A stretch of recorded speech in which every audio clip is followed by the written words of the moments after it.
New Zealand যখন সেমিফাইনালের স্বপ্ন দেখছে ঠিক তখনই ম্যাচ ঘুরিয়ে দিল এক তরুণ, তিনি রেহান আহমেদ। তার ঝলকেই নিউজিল্যান্ডকে হারিয়ে সেমিফাইনালে উঠেছে ইংল্যান্ড, আর বেঁচে গেল পাকিস্তান দলের সম্ভাবনাও। কলম্বোর প্রেমাদাসা স্টেডিয়ামে স্পিন সহায়ক উইকেটে দলে নেওয়া হয়েছিল লেগ স্পিনিং অলরাউন্ডার রেহানকে। বল হাতে শুরুতে আঘাত, প্রথম বলেই উইকেট, পরে গুরুত্বপূর্ণ 2 শিকার, আর শেষ ওভারে নিয়ন্ত্রণ রেখে চাপে ফেলে দেন নিউজিল্যান্ডকে। তবে রেহানের আসল নাটক চোখে পড়ে ব্যাট হাতে।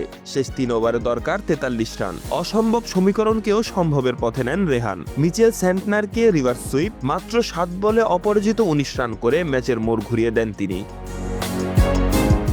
রেহানের গল্পটাও অনুপ্রেরণার। পাকিস্তানের শেকড়, ইংল্যান্ডে বেড়ে ওঠা। বাবা নাঈম আহমেদও ছিলেন ক্রিকেটার। 18 বছর বয়সে টেস্ট অভিষেকেই 5 উইকেট নিয়ে ইতিহাস গড়া এই তরুণ এখন ইংল্যান্ডের ভবিষ্যৎ হিসাবে বিবেচিত। সেমিফাইনাল মুম্বাইয়ের ওয়াংখেড়ে স্টেডিয়ামে। কন্ডিশন কেমন হবে সেটাও ঠিক করবে রেহানের ভাগ্য।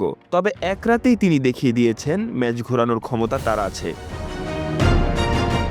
শাহরিয়ার বাঁধন, স্পোর্টস 24 বিডি।